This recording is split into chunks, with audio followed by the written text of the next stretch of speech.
Hello again, everybody, and welcome into the Take the North podcast along with Dan Wiederer. I am Mark Grote. We are both currently at Soldier Field. So if you can imagine, Soldier Field is right in front of Dan and I right now. And it's always that weird moment after the stands have cleared after a 41,000 plus night here at Soldier Field. And we are in the silence of Soldier Field. And a Bears win. Mr. Wiederer, the Bears blew out, rolled the Buffalo Bills 38-0, and nobody really cares that it was 38-0.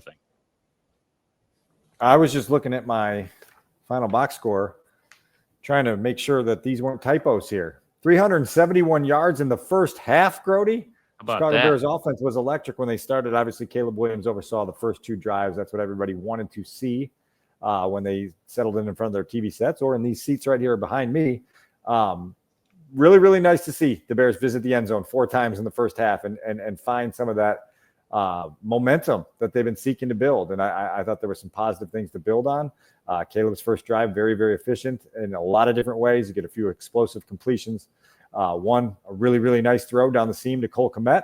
And then the touchdown, which is a play that we've been talking about a lot through training camp. Find a playmaker in space, let them do the rest. Olamide Zaccheaus goes the distance for a touchdown. That one, how long did that one cover there? That was a 36 yard. And I think he caught that ball at the 28-yard line, did the rest with his legs. And that's what you want to see from the quarterback. And the entire offense as a whole is getting off to that kind of start and showing some signs of life.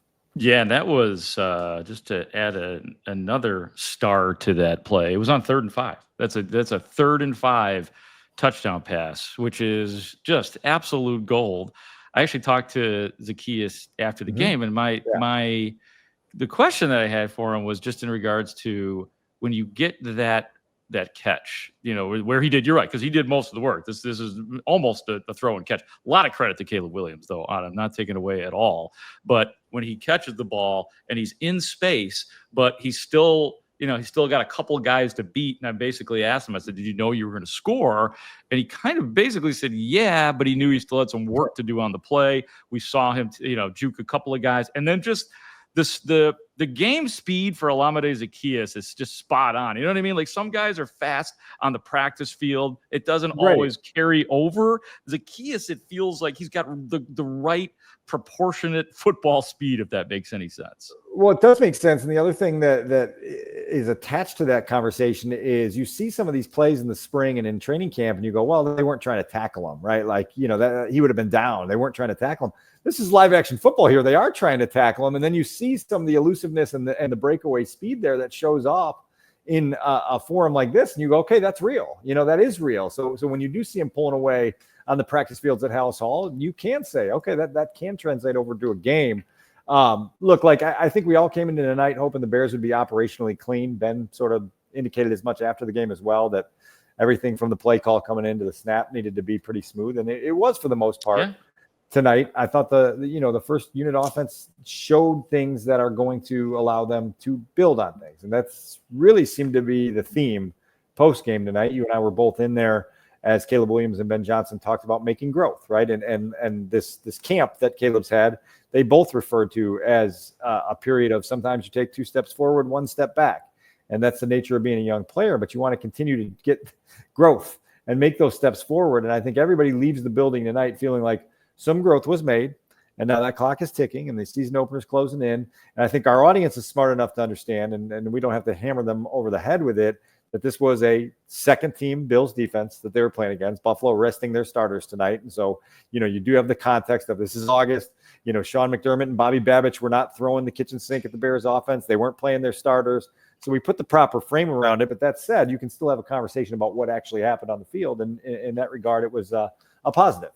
Yeah, Caleb Williams was really good. 2 drive. The first drive way better than the second drive. But on the overall, Caleb 6 of 10, 170 yards and a touchdown. And even because, look, I mean, I was talking about this with Cole Kmet in the locker room. Those first drives that the Bears had last year. Even the first plays of games at times were just really shaky for Caleb Williams and the offense. So to see the first play of the game, Caleb Williams rolling right, hitting Colston Loveland in stride for 8 yards. And then, as you mentioned earlier, Dan, the 29-yarder up the middle to Cole Kmet. And look, Cole Kmet is not answering questions the same way now as he did in his rookie year. He may have been a lot more like, yeah, I'm pumped up about this offense.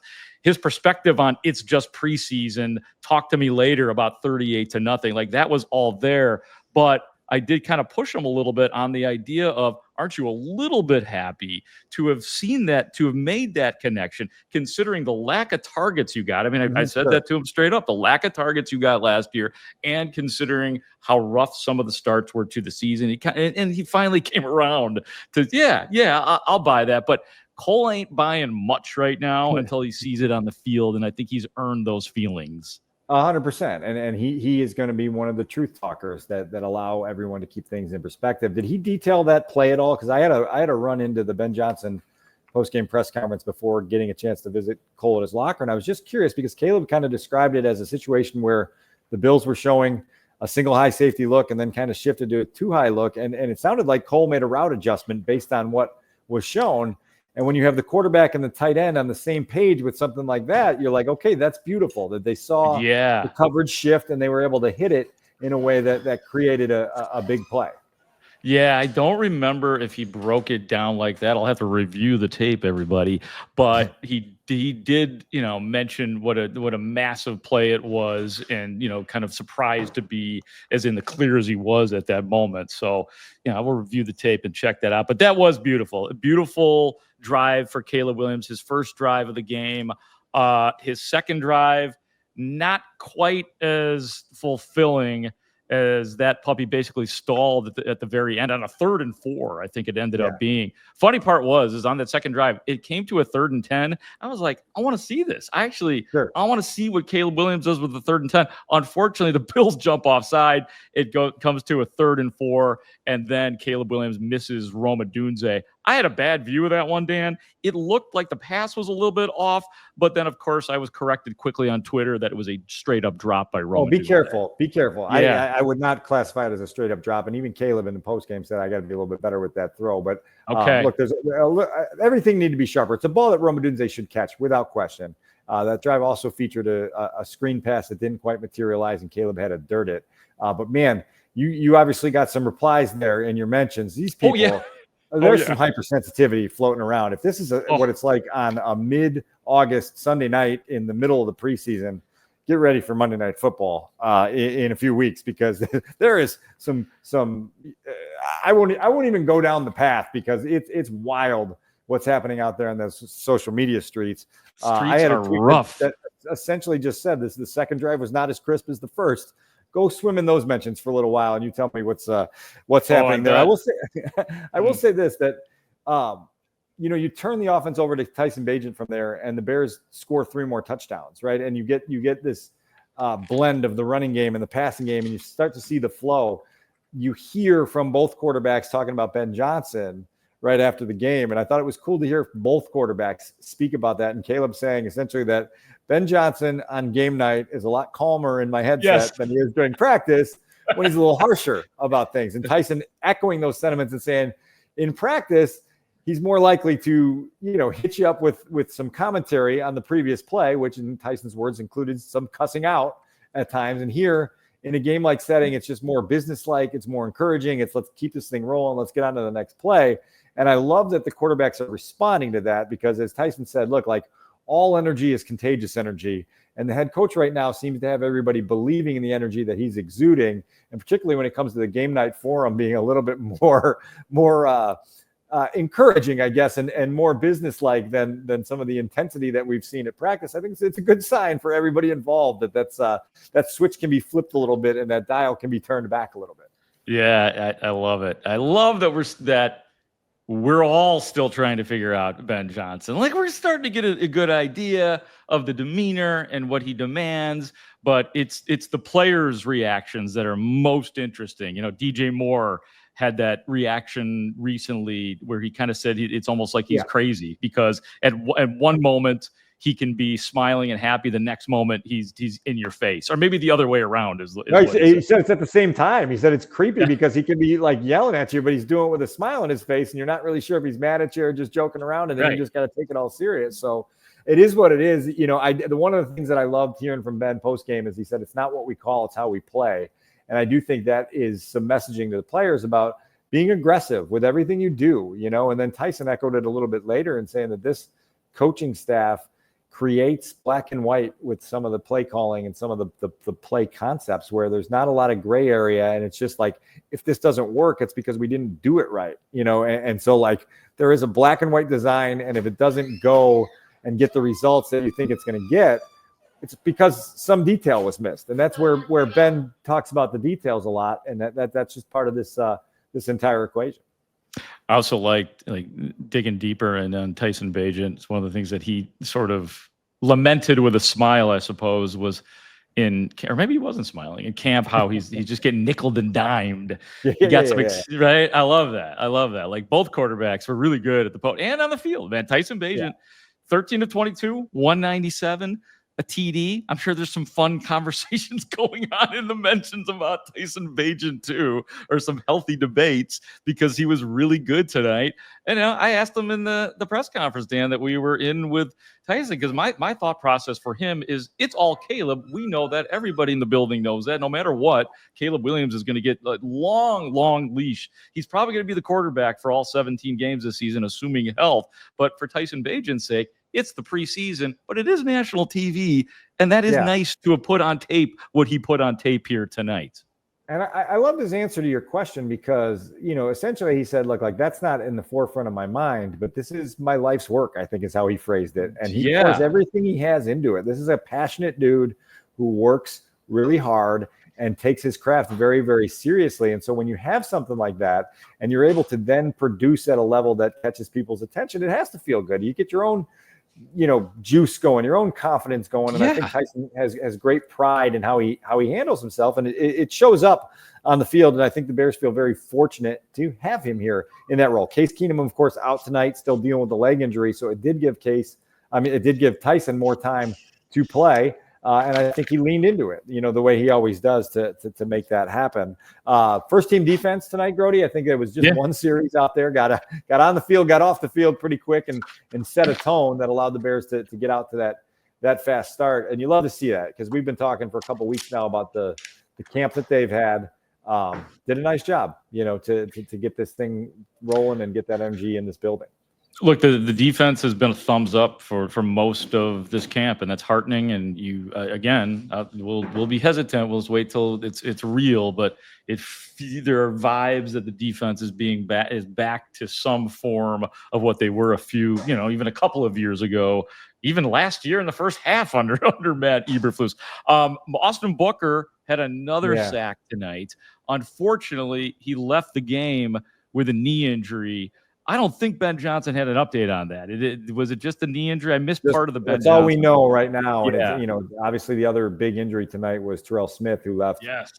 You know, he couldn't leave the field under his own power and had to be carted off. And that one didn't look so great. And then you feel bad for Terrell Smith, who has been fighting for the last couple of years to carve out a role with his football team. And that seems like that one might have some rough news to it when the official diagnosis is in. But yeah, as you mentioned with Booker also, it's one of those things like, man, like, you know, you're starting to turn production into consistency, and then you maybe have a little bit of a health setback. We'll wait in the coming days to get more of an update there. While we're on the injury topic, Jalen Johnson doing some pregame stuff tonight. You know, a lot of video floating around social media, him running around on the football field and looking pretty decent, you know, and so good signs, you know, that we always talk about the eye test with these injuries. And so when you see your top corner being able to run around and not look like he's wincing or limping or he's got something wrong with his gait, it's encouraging. So we'll keep an eye on Jalen in the coming weeks as well. Yeah, absolutely. And second, the Terrell Smith thing, that's bad news with the knee injury. I will add a little bit of locker room flavor on Austin Booker. We obviously did not talk to him because injured players, we don't get to talk to them, but I did see him in the locker room.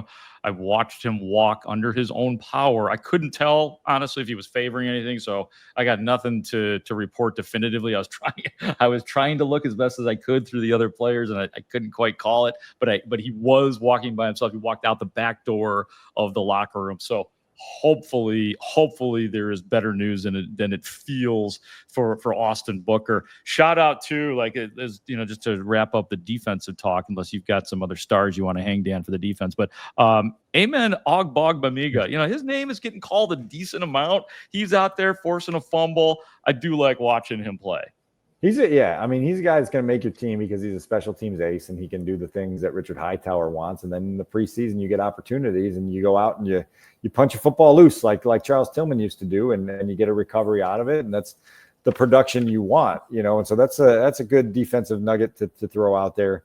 You know, look, like this football team has been very aggressive since Dennis Allen's got here. And I think that defense feels really, really empowered, I guess, to play free and to play aggressively. And hopefully that translates into regular season action when all the starters are playing extended time. And we'll see that continue to build on itself. Switching back to the quarterback just for a second, you know, there's you talked before camp started about wanting to see Caleb string together days, right? And it sounds like that's now something that he feels maybe more equipped to do now that they're past the install phase of things. And, you know, in the post game, he talked about, look, like you go through these install sessions and you're just kind of on to the next thing every day. And now it's a chance to go back to a lot of the things that you put in and review some of the notes you took when you were putting them in and perfect them a little bit and get them a little cleaner. And then you get into the game planning phase, which is coming up here in a few weeks, and you start to be able to narrow things down. I think it's encouraging for a quarterback to feel that sort of comfort and familiarity with all the stuff that you've learned, to be like, oh yeah, I know this, right? Like I know what we're supposed to do here. I don't know that directly relates to what I'm going to say here, but that little play that went for the touchdown with Zacchaeus, you've got sort of a route combination there on the inside with Zacchaeus and Adunze with a little switch release, and it didn't seem super complex, but it created space, right? And so like when you see some of this X's and O's stuff where you're like, oh, that's a fast football player with some space to work with, and your tight end's clear and deep, and DJ Moore's got somebody down the right side. Now all of a sudden you just got a game of like schoolyard tag going on, and Zacchaeus has got the football in his hands. That, again, it goes back to what we talked about after the joint practice on Friday, is like those are great things for Caleb to see. Again, with that same lesson that we hammer home, is that you don't have to be the guy that puts the ball 15 rows into the seats, you know, as a home run hitter. You can hit a single and drive in some run, you know what I mean, and let these other guys do their work. And so that was another play today that I thought was just a really nice combination of good design, good execution, and simplicity executed to the top level. It's the essence, man. It is the essence. And I was like, I'm hesitating. Maybe when the season starts, we officially put a moratorium on it or don't even mention it anymore. It looked very Detroit Lions, that play. You know what I mean? Sure, right. Give your talented receiver a chance in space to beat guys. And that's what Zacchaeus did. Right. And it starts with detail, right? It starts with understanding what the route calls for. It starts with knowing what the other guys are doing, and then everybody does their job. And the next thing you know, you're having an end zone party. And so a good end zone party. Yeah, you know, Soldier Field comes alive when you get that end zone party going. And so, yeah, you know, positive night here. I did ask Ben post-game what the calculus is in determining what they're going to do in Kansas City. And, it sounded like he still had the door open for them playing. Essentially said tonight was a good way to go through some routine sharpening and some routine polishing for a night home game, which the Bears will have when they start the season on September 8th against the Minnesota Vikings. And now the only chance in the preseason to go on the road is in Kansas City. And it sounded like, hey, maybe it would be good to throw Caleb and the boys out there for a series just so that they get used to going through the road routine. So I don't know what's going to happen Friday night out there in Arrowhead Stadium, but certainly it seems like there's a discussion to be had, and the coach isn't ruling that out at this point. But yeah, hey man, and another tightly scripted first drive. I'm down with that, like 2 weeks in a row. And I always talk about it too, the possibility, or when, like the click factor, that it just, like, if we are to believe in this quarterback, and I do, that the click factor could occur watching that first drive. Now I'm not saying that was the click, but it is a chance to, from here forth, to continue to stack good days together starting on Tuesday in practice. Dan, let's talk about the the offensive line. Here's the way I saw it, Dan. Braxton Jones, your first starter at left tackle. Theo Benedette was after him, and then Karan Amagaji. I only saw Ozzie Trapillo at right tackle in this game. Second team left right tackle. Did you see Trapillo anywhere else? Because I did not.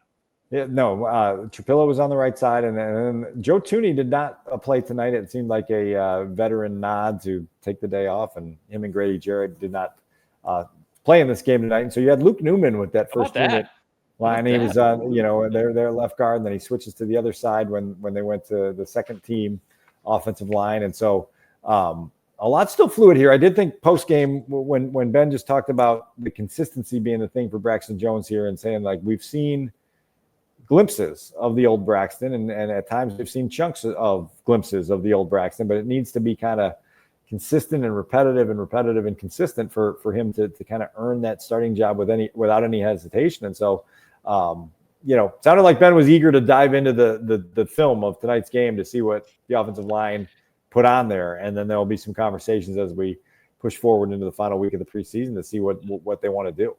I had a really good talk with Braxton Jones after the game, and I was talking to him about the pressure, the competition at left tackle, and the theme that he was hitting me with was what I presented to him was the way Ben Johnson has been like transparently critical of the position in general, saying somebody has to grab it. I know Rauscher said something like that. I might be getting them sort of conflated the two, but they both sort of have agreed anyway that nobody has gone and just taken that spot. And I asked that to Braxton, like, what do you think when you hear that nobody has gone and grabbed the job? And, he gave his usual thoughtful answer, but what he landed on, at least for me, I thought was, he said, but look, he goes, I was just, had this nasty injury 9 weeks ago. Yeah. Essentially, he was saying, or at least the way I inferred what he said to me was that, hey, I'm ahead of schedule. I'm just happy to be where I am right now. I'm still, basically, Dan, it was his way of saying, I'm still recovering here. Sure. So the idea that the critiques are this sort of harsh and pinpoint, he's just kind of happy to be out there at this point. Which is fine. But they also have to play the Minnesota Vikings in 3 weeks. And so, I'm just telling you where his head is. I'm just telling you where. I know. And I agree. Yeah. I agree. It's just, it sort of illuminates the pickle that the Bears are in, where it's like you do have a guy that is still recovering and still not feeling like he's at 100% of who he can be.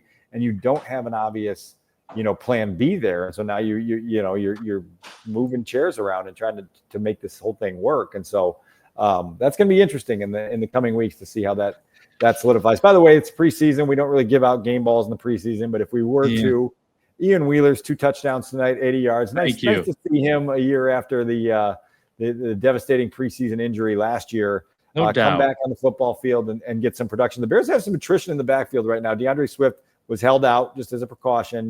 No injury there, but Roschon Johnson's hurt. Travis Homer's hurt. Kyle Monungai's hurt. And so then this opened up extended playing time for Ian Wheeler and Britton Brown, who was a training camp signee. They combined for 35 carries, 153 yards, and 3 touchdowns tonight, Grote. So kudos to those guys in the backfield. Eric Bieniemy will probably have a party when they have their team meeting on Tuesday. Oh, wow. Yeah, I didn't even think about the Bieniemy factor here. Wheeler, 19 carries, 80 yards, hit a long of 12, the 2 TDs, as you mentioned.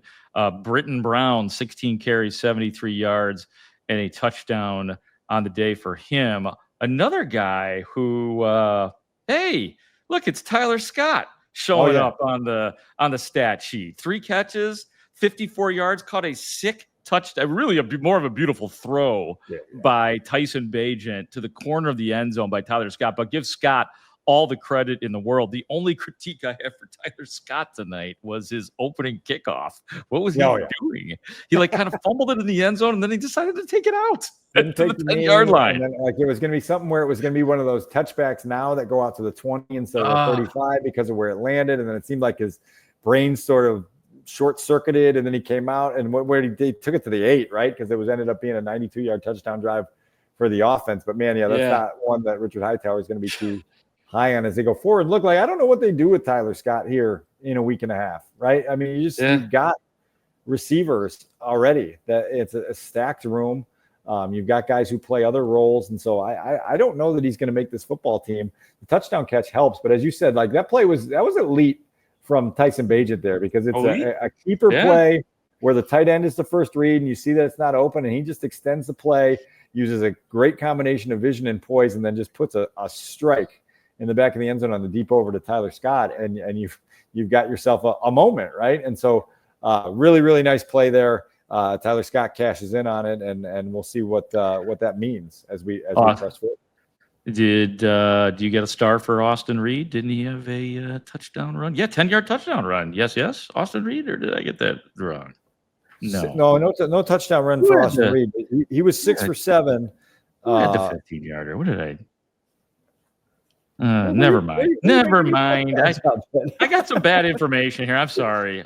Something is wrong on my stats. Ian Wheeler had a 10-yard touchdown run. That was the Wheeler one. Okay, I actually wrote that down wrong for some reason. I just really wanted to get. It's the preseason. It's August, and we had was it Clay Martin, a head official today, having some difficulty out there. There were some calls that had to be changed on expedited review. And expedited review means, like, you idiots, you should have seen that initially. And why are we having to review this? It's so obvious that we're not even going to make you go over to a booth. Change that call right now. Let's keep this game going. And then we had the first virtual measurement, the chain gangs. And then they gave us the very official, the ball was 1.3 inches short of the line of game. Yeah. It's just like, oh, here we go. Here we go. We got 4th and 1.3 inches, you know? Oh, man. Well, that along with a bevy of flags, a long second quarter.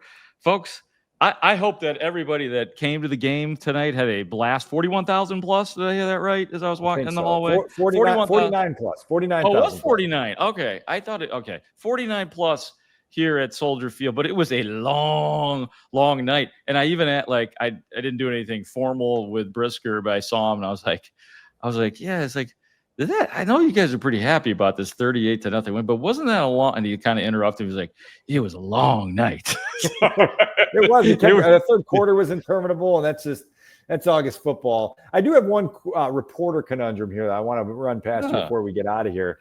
Okay. Ben Johnson is so consistently good at the lectern and talking and answering questions in an engaging forum that it creates this now post-game dilemma where you want to get around the locker room and get as much as you can out of the players in the locker room because there's so much insight flowing around there. But then they say head coach is going to the podium, and you're like, I can't miss it. That's can't miss conversation sometimes. And so I felt torn because there were about 3 or 4 other players that I wanted to visit with in the locker room. Didn't have time. Had to sprint over to the interview room to hear Ben and Caleb and Tyson talk. And that's going to be a season-long dilemma on when to vacate the locker room and when to trust people in the room to ask Ben the questions you want asked. Yeah, I had the exact same conundrum. And in this case, it felt really bad at the moment, but I stayed in the locker room.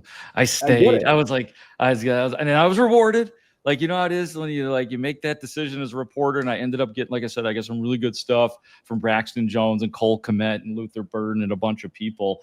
But yeah, no, you're right, man. You're right. Like, he is an interesting guy, and you want to get your question asked. But I do feel like somehow, some way, the thing about Ben Johnson is he answers. He knows what the headlines are. He understands. Yeah. Like, I think it's you that have said it. Like, that takes away, 2 questions right there that we still have in our holster that we could ask this guy. So it has been an absolute delight. Yeah. And so here we are. We are 2/3 of the way through the preseason games. We got, a short turnaround here to the game at Arrowhead next week against the Chiefs. And then comes cut day. And then comes the Minnesota Vikings. And, we're rolling, Grote. We are through the dog days of training camp right now. And now you got people back there. It's usually me in the ruckus zone, and you've got the ruckus zone with the Soldier Field cleaning crew. We got a 14-2-37 situation. We got Mark Grote right now up at Soldier Field. We'd like to have him removed here as soon as possible. Thank you. I heard that walkie-talkie ruckus, and I think they're coming for you. I know. I will get out of here on a few fast bullet points. Mitch Trubisky, 7 completions, 55 yards. Good to see Mitch this weekend. Also, people want to know about Luther Burden, 3 catches, 49 yards, a long of 22 for him tonight. Colston Loveland, couple of catches for 26 yards.